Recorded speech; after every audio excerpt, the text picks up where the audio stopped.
and shortly we'll be joining with the Nobel laureate, Professor Wole Soyinka. But before that, some stories.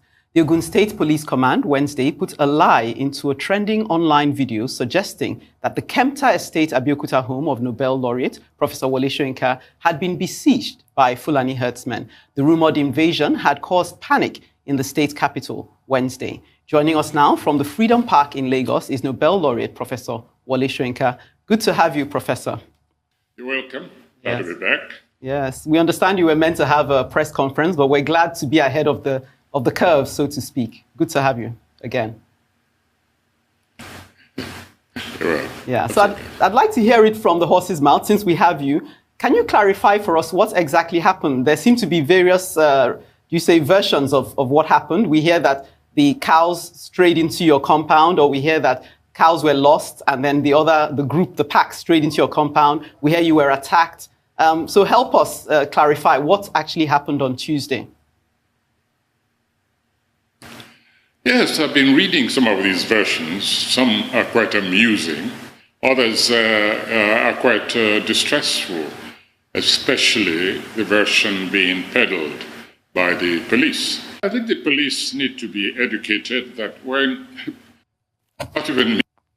people talk about the invasion of a home, they're not talking just about a physical building. They're talking about home as home, which includes the grounds.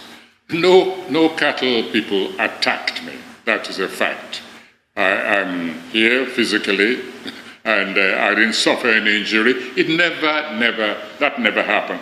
But my home was invaded by cattle. Why should the police go to such lengths as to suggest that I had nothing better to do than to go accosting cattle on the road? What's my business with cattle on the road? We drove them out of my property together with my groundsmen. In fact, they began the expulsion process. I then happened to be driving out, so I joined them in my vehicle. My groundsmen are used to the drill because this is not the first time it's happened. So I joined them in my vehicle in herding their cattle out of my premises. After that, once they were out of my property, that's when I arrested the cows. Why did I arrest them? On exiting my property, just outside my gate, I beckoned to the herdsman. I said, "Come over here. Haven't I given you a warning before?" He turned around and then proceeded walking along. So I walked towards him, and the next time he leapt into the bush and disappeared, and his other assistant had also disappeared. So we were left with the cattle. And so I penned in the cattle by the roadside, called one of my groundsmen to stand there with me, and we kept the cattle there while I sent for the police to come and take over. That is a very simple, ordinary, commonsensical proceeding. Why should the police find it necessary to suggest that these people, these cattle and the herdsmen, were never in my property? I mean, what kind of nonsense? It's a distraction from more serious issues. I hate to be personally at the center of issues like this. I'm more concerned with what's happening to students in Ondo who are being waylaid by herdsmen, being kidnapped. I'm more concerned with my people in Ogun State who are being butchered, even while the governor is setting up a commission of inquiry. So please, I wish to beg the police, don't make a big issue out of this. Don't lie. Then I don't need to come here and address anyone.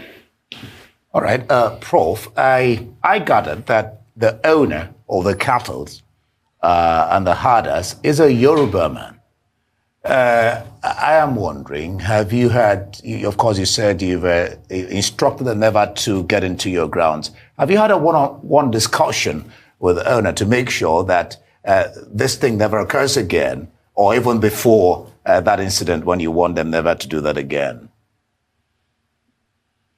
The first thing, I'm very glad you mentioned this issue of the owner being a Yoruba. It's very critical. In fact, you'll notice that very rarely do I use the word Fulani? It's unfortunate that this particular, any kind of crime has to be linked to any section of this community, ethnic community. It's something nobody's comfortable with. But unfortunately, the Meiti Allah, so their spokespeople, were the ones who identified and claimed this crime. I know exactly what they did, and claimed this crime virtually as their own. This killing of farmers, etc., they did. And so the whole nation followed suit. Now, the owner, I've never met him before, but I have arrested on my property herdsmen before. I sat them on the ground, took photographs of them, and I said, I'm circulating this all over. And anytime you're seen around this premises, something more serious will happen to you. So it's not the first time. And I've spoken to the ballet. The police were involved, and I said, serve notice to these people. This is a green zone. This is my private home. They should not come here and drive a motorway, a cattleway to my property. If it happens again, there will be serious consequences. Okay. So all right. This thing. Hate to interrupt your flow of thought, Professor Soyinka, but we have to go on a quick break. I'll be right back to talk with you some more.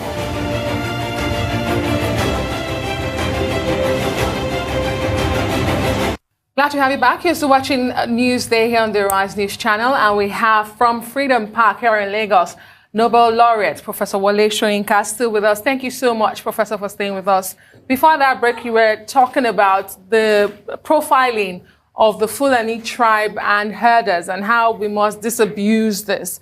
But let me tie that into ethnic nationalism that we seemingly seem to have at the moment. Have we had it this bad? Is this a true reflection of Nigeria, or is this a ploy by leaders to divide the country? And how can political leaders show leadership going forward? Well, the first thing is to identify something which we call criminality. In other words, cattle breeding itself is not criminal. It's when you encroach on other people's rights, even to the extent of displacing them, humiliating them, dehumanizing them, raping their women, and killing them. That's when it becomes a crime against humanity and must be dealt with very firmly. But even in dealing with it, we must always take care to separate the wheat, the chaff, from the grain from the chaff. That's what I want to say. The grain from the chaff.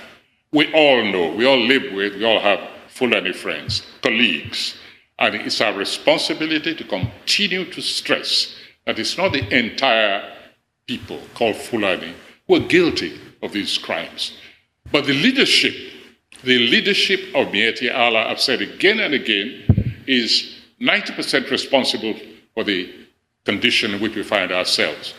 He shares that responsibility, of course, with the head of state.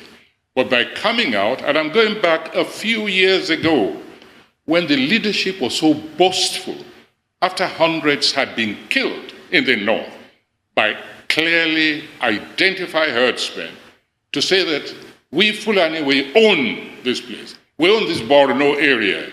We just come here to claim our own. That was when the problem of stereotyping came.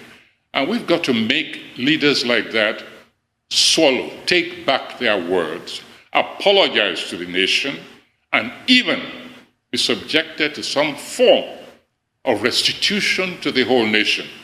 Not the kind of restitution, cockeyed, upside-down restitution being proposed by this Gumi who says, I just read the report yesterday, that these herdsmen, these bandits should be compensated. What kind of rubbish is that? No, we're saying those who've offended this nation must begin the process by apologizing and even offering some kind of restitution to persuade the rest of us that they want to come back into the community of equal beings, entitled to the same privileges, responsible for their own lives, in fact, accepting their own responsibilities, accepting responsibilities for their kind, obeying the laws, the Constitution. That's the only way towards peace. Oh, okay, Professor.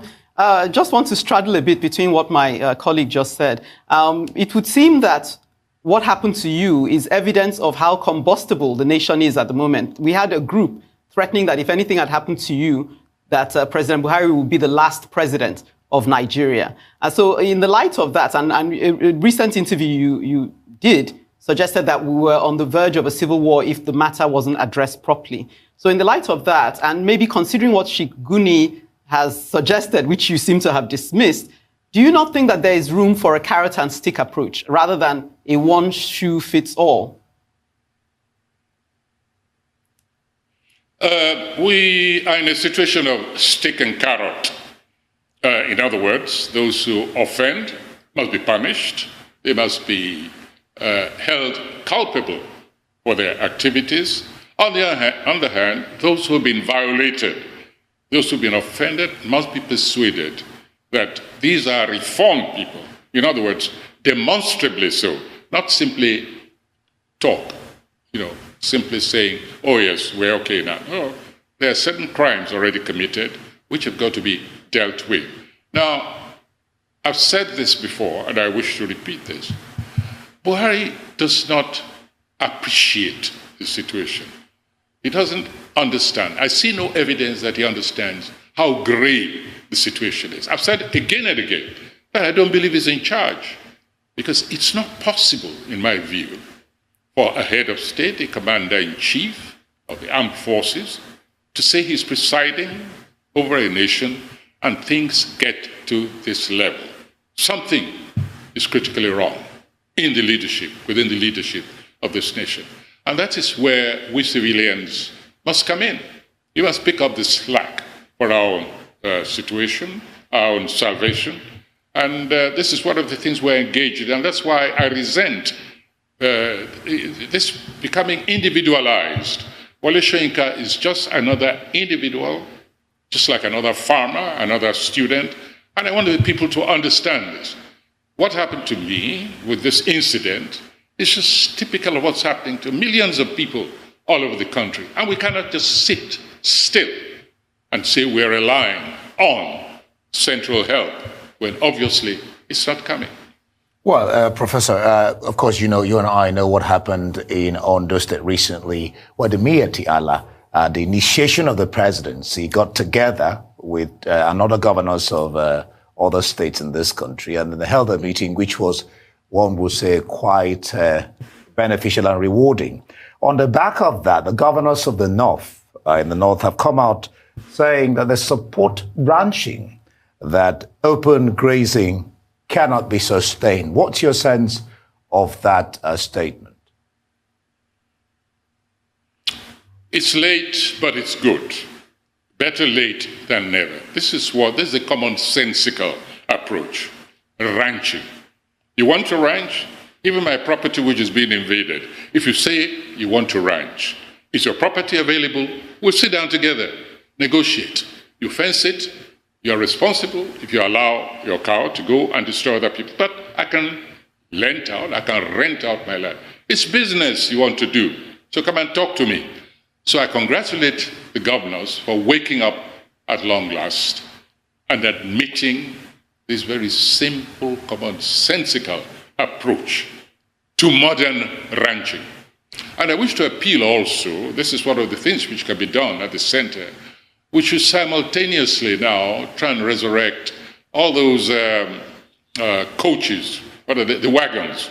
I grew up with cattle wagons on the train. I grew up with lorries taking cattle from north to south, east to west, etc.